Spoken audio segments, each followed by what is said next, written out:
Welcome to Avoice for Creators. I'm your host, Daniel Norton. This week I want to talk a little bit about fear and a couple of different types of fear that might be holding us back as creators. Some of the reasons why they exist, maybe ways to get around it, some advice, and of course, I'd love to hear from you on kind of how you've managed to get past these things. So the first thing I'm going to talk about is the fear of missing out. I heard this pop up again recently, FOMO, and I was like, oh, right, I've heard that before. And it's a really interesting idea that mostly I've heard it used in kind of social circles where it's kind of like, well, it's a new, platform we want to be on or a new place you want to show your work. You don't want to miss out on that. So you're constantly scattered looking to make sure you're on every new thing because just in case that becomes the newest Instagram or TikTok or Facebook or whatever you want to think of as a platform that blew up, right? You want to make sure you're on that.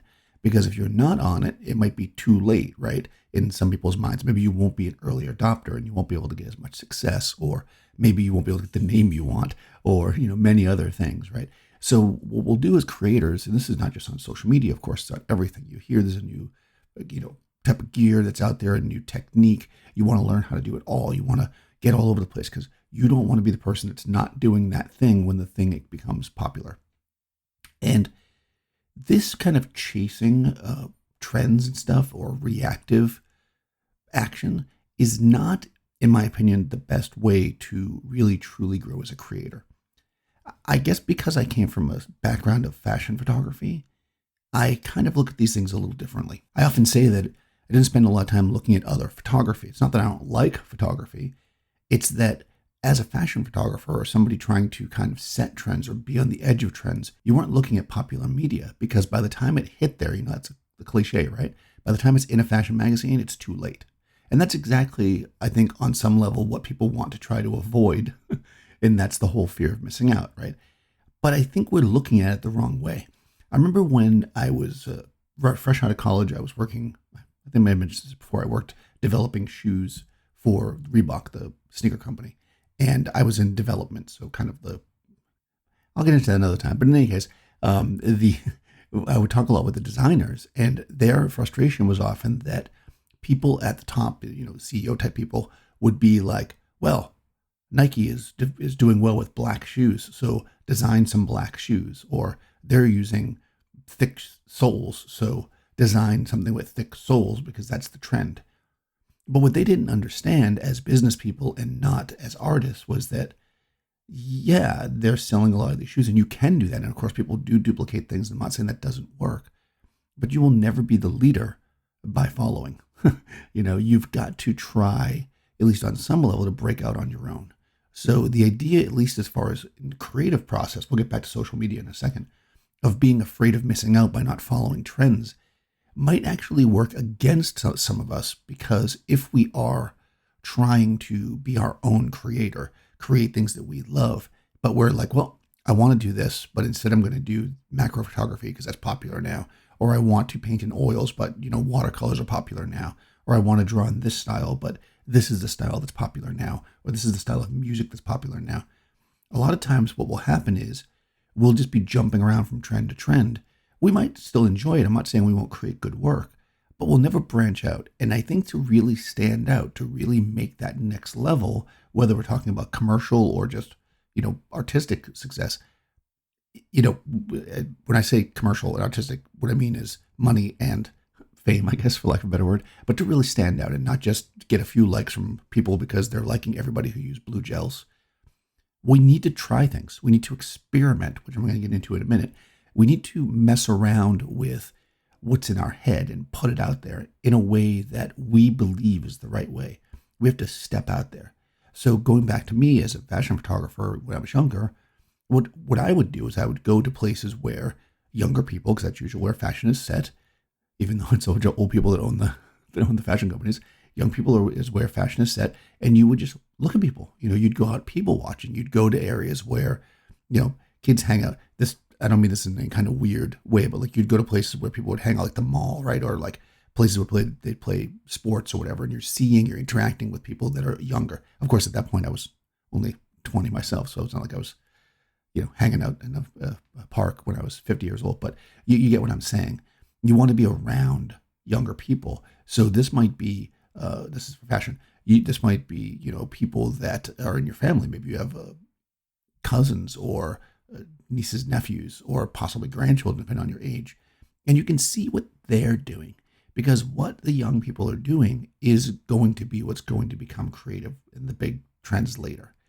Rarely, rarely, unless they're a famous person, are trends actually created by older people. The older people make them more popular. They'll popularize them, I guess is a good way to say it, but they watch other people. I remember very specifically when I was early in college that when the grunge fashion trend took off, as I saw that start to pop into the magazines, I was just looking around me. I was like, yeah, this is the way that art students that I knew had been dressing for like 3-4 years before it appeared in the magazines, right? So it's kind of like they were already doing it. And now those that maybe weren't exposed to that community were seeing it, and then it becomes a popular trend. This is true for music and everything else, right? People start doing something to food even, right? Like there's certain types of food that maybe certain communities eat and they're delicious, and then for whatever reason it's highlighted, let's say on a TV show, or somebody opens a restaurant, or there's just some things going on, and it'll kind of spread it out into the culture. So this is kind of how things like that are spread. And if you want to be ahead of it, what you want to do is be always aware of what's around you and take from it what you can. This is kind of a side, kind of really step to the side here, but this is again kind of solution, right? Instead of being afraid you're going to miss out on the trend of whatever it might be, look for the next one. Be aware of them before they happen so that you are an early adopter, right? That's the plan. Now, you can't always be an early adopter because obviously you don't know everything. You're not in every trend. You're just going to miss a lot of it. That's just the nature of the beast. If we're talking social media, what I recommend that you do is try to put your footprint on any new social media platform that appears, but don't put a whole lot of effort into it at first. That being said, so for instance, let's say that Instagram was just starting today, and I found out about it. I'm like, people are like, oh, you have this new Instagram thing? And I was like, oh, I don't know what that is. Well, people are posting photos, whatever. I'm like, well, okay, so photographers might go there. I'm going to go have an account. I'm going to put my profile picture up. I'm going to list myself as a photographer. Maybe I'll put a picture. And then in my bio, I'm going to say something like, be sure to follow me over on YouTube or wherever I am, right? Because what I want to do is make sure that my main presence, the presence that I see as myself, is the one that gets put everywhere. So if I'm on platforms like TikTok or Facebook or Tumblr, Flickr, these things, they should all be pointing back to what is my main thing. And maybe your main thing is, let's say, Instagram, or it's YouTube, like for me, or this podcast. So wherever I am, I'm on Twitter, but I'm always trying to send people to my podcast because this is where I really talk to you. Like I put tweets on Twitter, obviously, and little clips from the show. And if you don't follow me on Twitter, you can. But that information is in the description, by the way. But what I will say is that mostly I want you to come here. This is my space, right? This is where I want you to come and listen.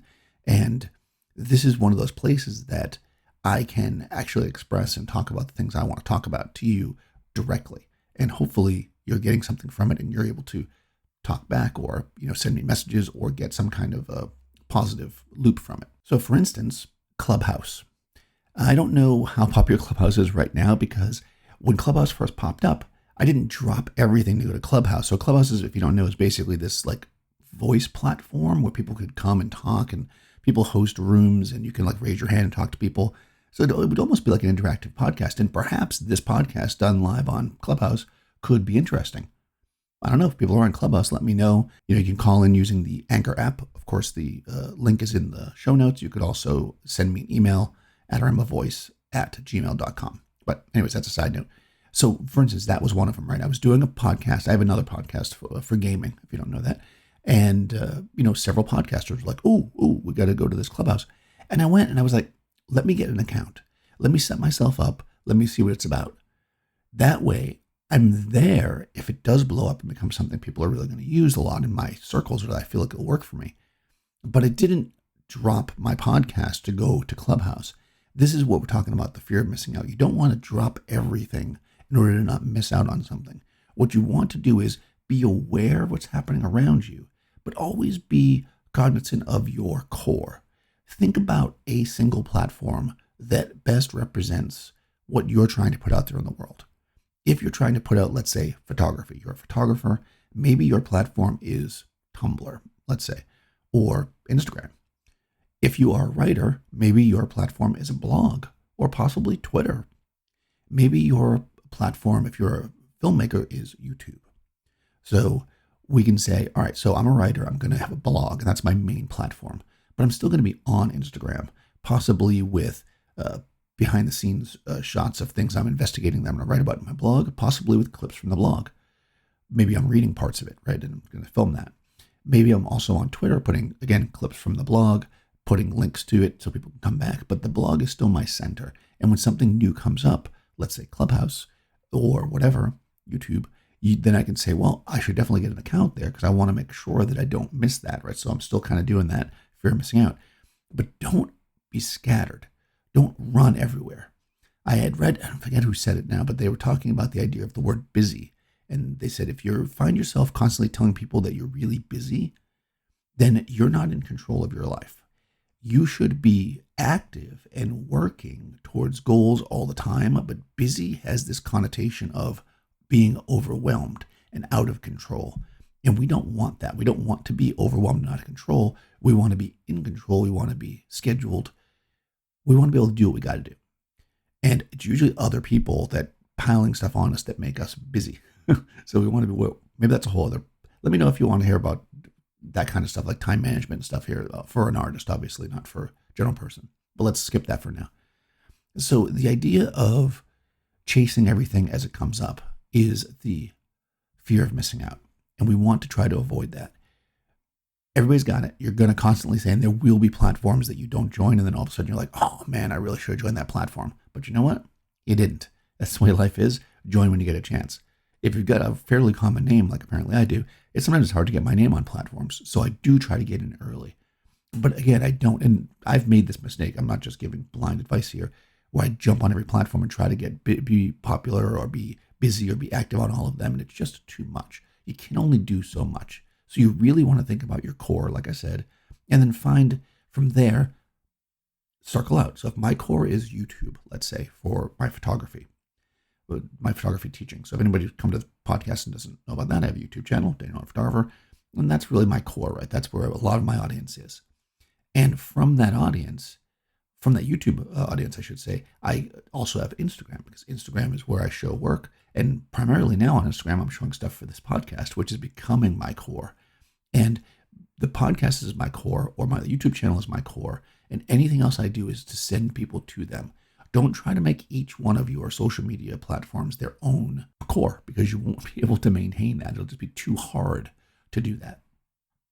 Now, as far as art's concerned, the same is true. If you are, and I've talked about this before, specialist versus generalist, if you are doing something and you're aiming for a goal and you want to be, let's say, a portrait photographer, then make portraits your main thing. Even if you do other work, still mention that. You go to a little league game to photograph it, you're hired to shoot the things.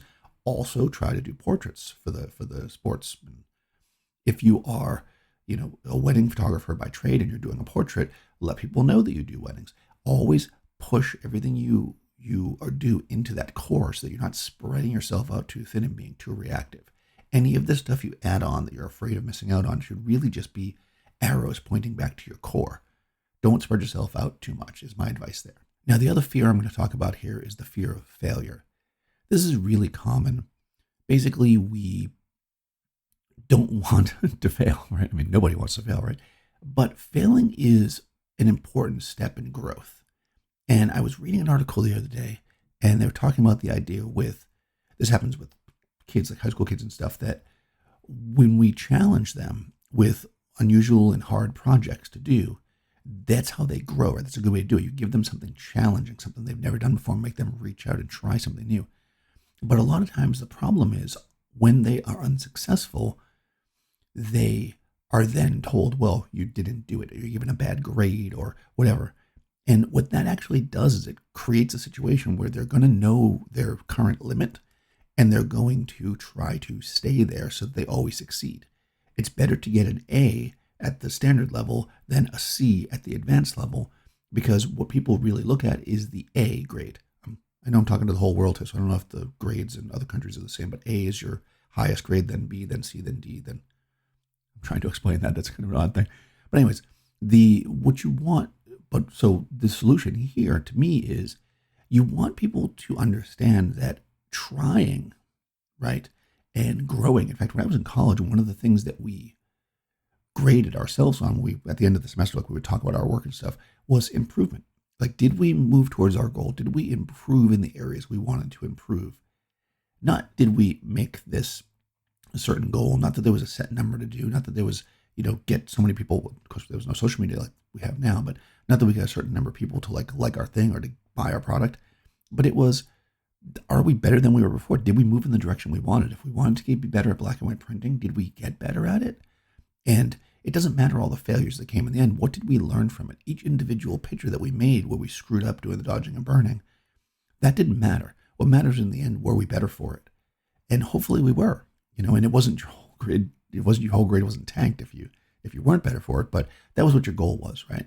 So this should be the goal for both kids, obviously, and adults. When you try something, when you put yourself out there, you should know that you're probably not going to succeed 100% the way that you want to, especially if it's something difficult and challenging. And if you are doing something that you know you'll succeed 100%, then it's not difficult and challenging, and you're not going to grow from it. If you know that you can always get a decent headshot by putting the light in the Rembrandt position and a hair light this way and a grid on the background, and that's like a gimme, cool, that's fine when somebody's paying you and you got to get something done real quick. But you're never going to grow if you're always doing it that way. Try moving the light around, try different camera settings, try different lenses, try different mediums if you're a painter or an artist. Try to draw, digitally if you're normally drawing with charcoal. Try to paint with watercolors if you're using oil. Use spray paint. Try different things that you don't think that you would be able to necessarily achieve the level that you're at now with. So you're excellent at, drawing with pencils. Try drawing with markers. Maybe it's different, right? And you're not going to be as good with the markers as you were with the pencil. Your art will not actually, it'll go down in some level because, that particular image. But what you learn from drawing with the markers in the end will make you a better artist overall in both your pencils and future things that you want to learn. This is obviously with photography, right? Try different types of lighting. So you're always using natural light. Go inside the studio and try to light something. It'll probably be bad. But you know what? It will be something that you've learned, and that what you learn there will help you even with your natural light, and of course, vice versa. In fact, I think I've talked about this before, where I was really lighting everything a lot, and there was an artist that I liked their work, and I talked to him, and they were like a natural light dude. They were like, oh, I get that light. I just look for natural light. And I thought, wow, you're achieving this amazing light that I really want to achieve just by walking around looking for it. I need to train my eye to do that.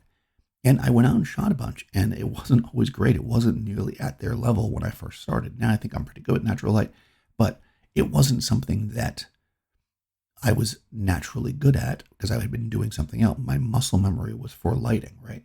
And when you can light everything up with a giant softbox outside, like you see a lot of people do now, you don't have to worry about anything, right? Because you have total control. But at the same time, that's almost like a win button that is a lose button if you don't have that light, right? So we want to push ourselves to try different things because in the end, that will give us more skills. Don't be afraid to fail. One thing that I've always done, still do, is, actually, if you watch my live streams, you've probably seen me do this to a certain extent, is I generally go into a project with an idea, at least kind of how I do it, because I've been doing this long enough that, okay, I'm going to make a beauty shot. So you put the beauty dish in the butterfly position. I'm going to have this kind of light, this ratio, whatever, blah, blah, this lens. But then once I get the shots that I want, I push it and I push it and I push it. And I joke and I say, well, you just keep shooting until it gets bad. And that's actually where it is, right? You're pushing yourself to the point, you're trying things until you've gone past the point where it's really good. And what will happen is where you're at will be good. And then you'll get better and better and better. And then you'll crash. And that's okay because you can just step back because you still have that other good shot. You don't have to worry that the final result, the very last frame will say, it wasn't exactly what you wanted because it was something you were trying. And next time when you try it, you'll be better at it. And this failure is going to help us grow. We can't be afraid to fail. And one of the more common comments I get when I do live presentations is exactly that. They like that when they watch my videos, they can see me go through the process. And sometimes it works and sometimes it doesn't because I am trying stuff fresh. Whereas when you watch some people, you can tell it's a very canned process. They cut to just the perfect retouched image as soon as they point the camera at the model. And that's fine. And we learned a bit from that. But I think what we really learned from is failures, both watching other people and appreciating that they're trying. So we're giving them credit for that and we're not putting them down. Like I've talked about before, we're like, wow, that was awesome that you tried to do that. Well, it was kind of a mess, but that's pretty cool, as opposed to, oh yeah, that guy sucks because he couldn't make that work. And okay, this is a different attitude and something that we really have to keep in mind. I've talked about this in other podcasts. We want to be supportive of people, support people pushing themselves, support people failing, and they hopefully will support you. That's the idea. We all want to move forward, and the only way we're going to do that is to push past where we are. And if you push past where you are, you're not going to succeed every single time. Don't be afraid of that. Embrace failure. And on some level, embrace missing out, right? Don't worry if you're not on every platform. If you're focusing on something, especially if you're new, if you're just starting, don't try to do everything. Don't make a portfolio that's got 50 different things in it. Focus on your core. You're not going to miss out, or you might miss a wedding that you could have shot because you focused on portraits. But in the end, you'll be a better portrait photographer for it, and you'll build that business. It's okay and normal to be afraid, but use that fear to your advantage to grow and become better at your art. One of the best ways to support this podcast is to give it a rating, 5 stars hopefully, and write a review. Also, you should share it with your friends because we want to grow this community out, get more and more people involved here. So please do share the podcast. But in any case, when I get reviews, I like to read them here. I've been traveling the last couple of weeks, so I pre-recorded, so didn't have any the last couple, but I do have one this week. This one is from Lost in Japan Now via Apple Podcasts in Japan. Great show for aspiring or experienced photographers. Yes, I don't want to miss out, right? No, but seriously, that's kind of the point of this show, is to talk about things that are more open-ended, where they're going to be important for people that are starting in photography and also for people that have been shooting their whole lives. And it does seem from the comments and the interactions I've had that we've got a nice, diverse group here and we want to keep growing it. So please do share the podcast. Adorama supports this podcast, and you can support them by going to adorama.com and picking up any of your photo, video, music, computer needs. You can also check out adorama.com/create no matter what, where there's tons of contests. So win-win there. So I've got a nice email here from Mark. It's a bit long, so I'll just hit parts of it here and respond a bit. Of course, if you want to send me an email, adorama@gmail.com is my email. You can either send me an email like this and I'll read it, or you can attach a voice file and I'll play it on the air and we'll get your voice on here. You could also, of course, leave a message using Anchor. So he's talking a bit about the style thing we've been talking about. The way you tackle style has been thought-provoking and really interesting. Thanks. As you may have gathered, I listened to a couple of photography-type podcasts, and he tried a bunch, and there's a few that he really likes. But he's talking about this podcast here called The Candid Frame. I have not listened to this yet, but episode 568, they're talking about getting young people into street photography and the idea of ethics and consent when seeking permission to take photos. It's really interesting about this, because there is that thing, right? I mean, I think that when of course now I'm not reading anymore, I'm expounding. I think that you want to be, it's hard to be a good person. Let's just say that. I think we all need to try as best as we can, and what is a good person, right? I think that there's times where you want to catch something spontaneous, so you don't necessarily want to ask. But I think what we really need to do when we're analyzing, and of course other times you should ask, and sometimes it's a combination. You shoot a quick picture of somebody doing something and then you approach them. But I think the idea here is that you've really got to ask yourself, why am I doing this? And really be serious with yourself, because there's a lot of people that take street photography pictures that I believe when I look at them are kind of exploitive, as I said. And they'll be like, no, I had to document that. I'm not buying it myself, but that's me. And remember that the images speak when you're not there. That's something that Seth says a lot. It's like when we used to do critiques, you can sit there and defend the image all you want, but if you're not there to defend it and people are just looking at it, they're going to see what they see. And when I see an unflattering picture of let's say a street person or whatever, I immediately think, well, that person was not really sensitive to the situation here. And people will argue back, and I've seen people like talk about all these really famous pictures of like the depression and stuff. And it's like, yeah, if you think that's the same as what I'm talking about, you haven't looked at enough street photography. But anyways, I think there is certain ethics in there. And you got to wonder why people are doing certain things. And also, I feel like there's this idea too of documenting something for ourselves and not showing it. So, for instance, if I'm traveling, let's say, I don't know, I probably wouldn't do this, but let's say this is a common thing people would do. I'm traveling to, let's say, a more impoverished part of the world, and I see these poor people, and they're, having just struggling through life. Maybe they look unhealthy, or not, let's say, up to the standards that we have as far as the way they're dressed and things. And I say we have, meaning like Western standards, and I take a picture of that because it's interesting to me and I want to remember it for whatever reason, maybe to think to myself, well, I'm very lucky to be in the place I am because I feel like somehow I'm lucky to be different, even though that's probably also not a really great way to think, but lucky to be fed, I guess. But I'm not showing it to anybody, right? And if I just take the picture to show it and it's to get people to go, ooh, wow, that's really interesting. That's a different place. Again, is that really a good reason? But if I take it along and I write an article in a blog or whatever, or I do a show to raise money or put a link to a charity that helps these areas, let's say with this droughts or whatever's going on there, that's a little different, right? I think it's different. It's the same photo, but it's all about context. And I think that's really important. It's not always about whether or not you get permission from them. It's about what your intent with the image is, the intent when you're shooting it and the intent when you're showing it. So Mark goes on to talk about process versus style. He likes my thought on styles. Other podcasters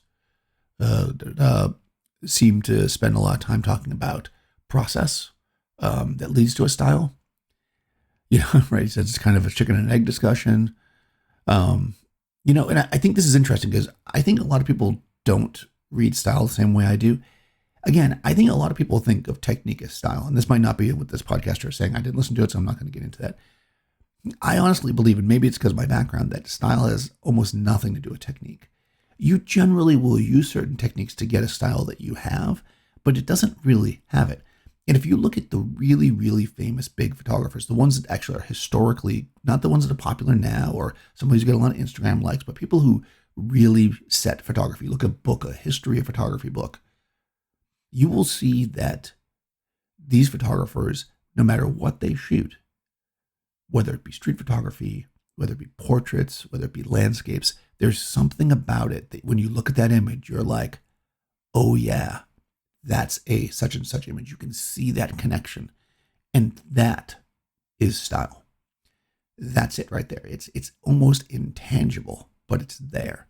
If you laid out 5 of their pictures and mixed them up with 5 contemporaries and you laid them on the table, you would see 5 pictures connected because those have a style, even if they're a different subject matter.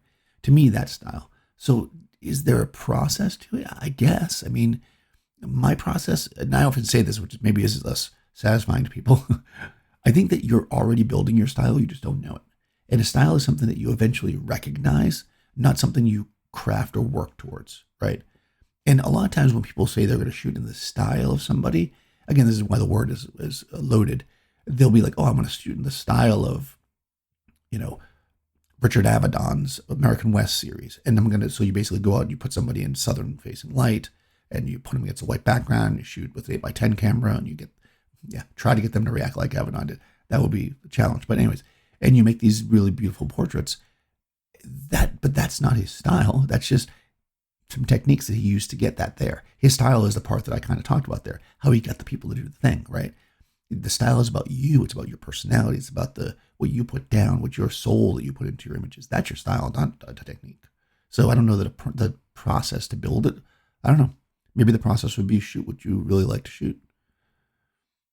But anyways, I think that's interesting. It's awesome to talk to other photographers and to listen to other viewpoints because words are funny, right? We want to describe something, but sometimes you can't. You just know it's a gut thing.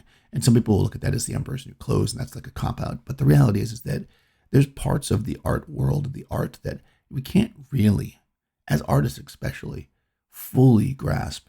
It's just kind of in us. And those that feel the same way, that are at that point, at the same point you are, they know what you're talking about. There's that like a nod. Because yeah, you're right. I understand that. And some aren't. And there's different ways of going about things in life, of course, and that's the beauty of being a human, right? Thanks everyone for listening. If you want to send an email or a voice message like Mark did, adoramavoice@gmail.com, and I will discuss the subjects that you send in. If you want to just come up with a different subject or comment on anything else, of course, feel free to do that as well. You can use the Anchor app to send 1-minute messages. You just need to follow the link in the show notes. Thank you, Adorama, for sponsoring the podcast. Thanks everybody who listens and for the great reviews. Again, please try to share the podcast around. We're trying to get our numbers up so that we can get in front of more people and, get the voice out there, get your voice out there. I'll talk to you soon.